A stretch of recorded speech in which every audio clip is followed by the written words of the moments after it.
ये कहानी बहुत पहले की है। किसी नगर में एक व्यक्ति रहा करता था जिसका इस संसार से मन भर चुका था, जो इस संसार की मोह माया को त्याग देना चाहता था। उसने एक दिन यह फैसला किया कि वह इस संसार की हर एक मोह माया को त्याग देगा। उसने अपना मन बना लिया था। उस व्यक्ति ने सन्यासियों का जीवन देखा था और उसने अब यह तय कर लिया था कि वह अब एक सन्यासी बनेगा।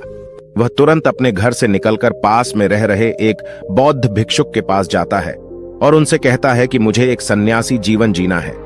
मैं इस संसार की मोह माया को त्याग देना चाहता हूं। इस पर वह बौद्ध भिक्षु उस सन्यासी से कहते हैं कि क्या तुम सच में सन्यासी का जीवन जीना चाहते हो?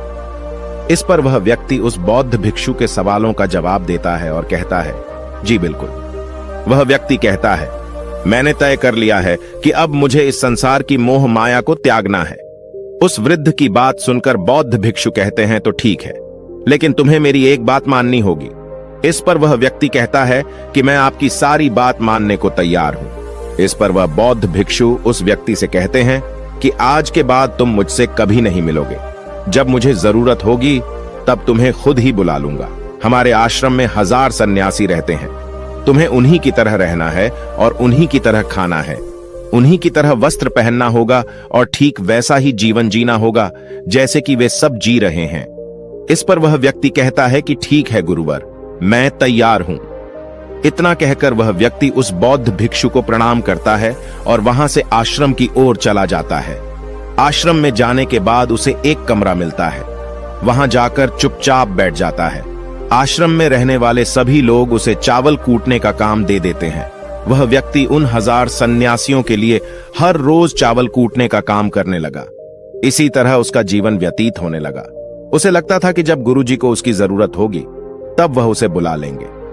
इसी इंतजार में वह व्यक्ति वहां रहने लग जाता है। वह सुबह से लेकर शाम तक केवल चावल कूटने का ही काम करता था। उसे यह काम करते करते धीरे धीरे 12 साल बीत गए। अभी तक वह बौद्ध भिक्षुओं ने उस चावल कूटने वाले व्यक्ति को कभी नहीं बुलाया, लेकिन यह काम करते करते अब उस चावल कूटने वाले व्यक्ति के मन में कोई भी विचार नहीं रह गए थे। न ही कोई अड़चन और न ही कोई समस्या उसके मन में पनप रही थी।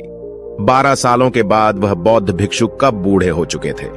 उन्हें लग चुका था कि अब उनका अंतिम समय आ चुका है और उन्हें अपना एक उत्तराधिकारी चुनना होगा।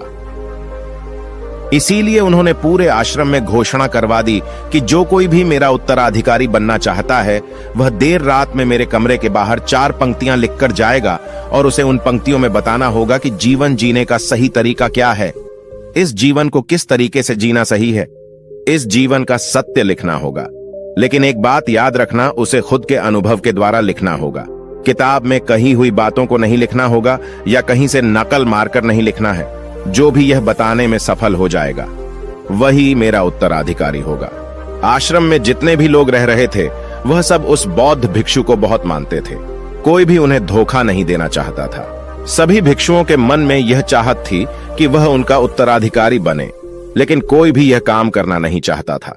उन 1000 बौद्ध भिक्षुओं में से एक विद्वान भिक्षुक ने बहुत ही हिम्मत जुटाकर अंधेरी रात में दीवार के बाहर लिख दिया कि मन एक दर्पण की तरह है, उसमें धूल जम जाती है। उस धूल को साफ कर दो तो सत्य अनुभव में आ जाता है और सत्य मिल जाता है। ये 4 पंक्तियां उस शिष्य ने बड़ी हिम्मत जुटाकर अपने गुरुवर के कमरे के बाहर लिख दिया। अगली सुबह जब बौद्ध भिक्षु उठे और कमरे के बाहर लिखी 4 पट्टियों को पढ़ा और कहा कि किस मूर्ख ने लिखी है, मेरी दीवार को किसने खराब कर दिया है, उसे पकड़कर अभी मेरे पास लाओ।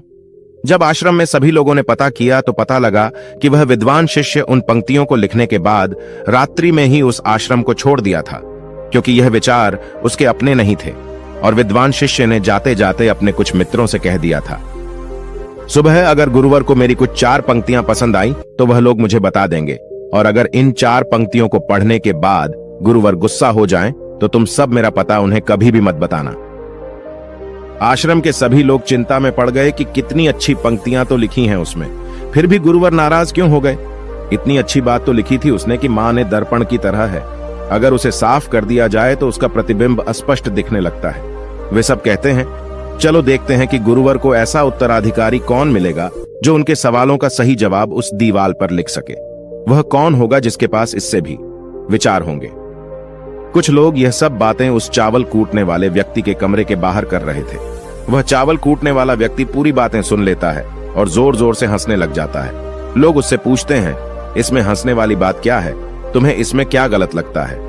वह चावल कूटने वाला व्यक्ति कहता है, गुरुवर सही तो कह रहे हैं कि किस नासमझ ने यह सब लिखा है। इस पर वैसे लोग गुस्सा हो जाते हैं और उस चावल कूटने वाले से कहते हैं कि तुम्हें क्या पता, तुम तो 12 सालों से सिर्फ चावल कूटने का ही काम कर रहे हो। तुम्हें किस बात का ज्ञान है? ना तो तुम्हें शास्त्रों का ज्ञान है और न ही गुरुदेव ने तुम्हें कभी ज्ञान दिया। अगर तुम्हें इतना ही ज्ञान है तो तुम ही क्यों नहीं अच्छे शब्द बता देते? वह व्यक्ति हंसते हुए कहता है कि ठीक है, मैं जरूर बता दूंगा, लेकिन इतने सालों से मैंने लिखने का अभ्यास नहीं किया हूं तो लिखना मैं भूल गया हूं। मैं बातों को जरूर बता दूंगा, लेकिन किसी को मेरी बातें लिखनी होगी। और यह भी याद रखना कि मुझे उत्तराधिकारी बनने का कोई भी शौक नहीं है। इस पर वैसे लोग कहते हैं, तो ठीक है, क्या लिखना है बताओ। वह चावल कूटने वाला व्यक्ति कहता है, तो लिखो जो मैं बता रहा हूं। कैसा दर्पण कैसी धूल, न कोई दर्पण न कोई धूल, जो इसे जान लेता है वह सत्य को प्राप्त हो जाता है। यह बात उस गुरुदेव के कानों में पड़ जाती है।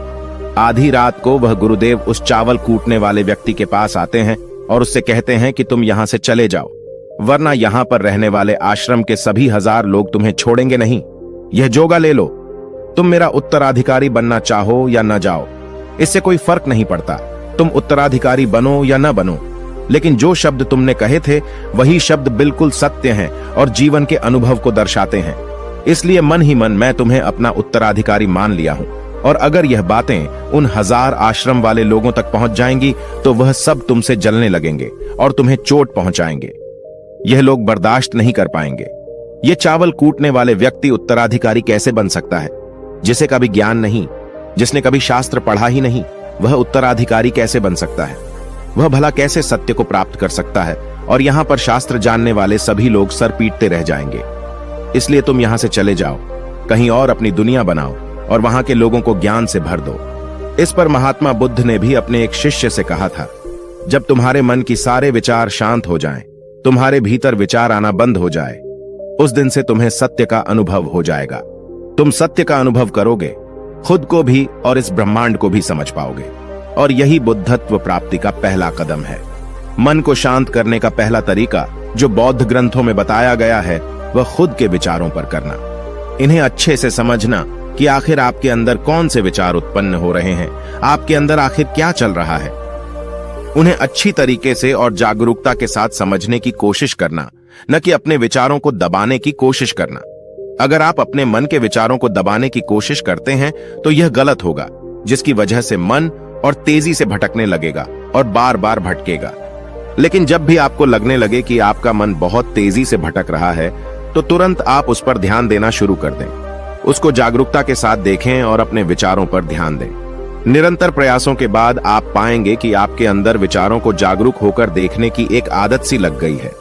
लेकिन उसी के साथ आप यह भी देख पाएंगे कि आपके मन में बुरे विचार अत्यधिक उत्पन्न हो रहे हैं।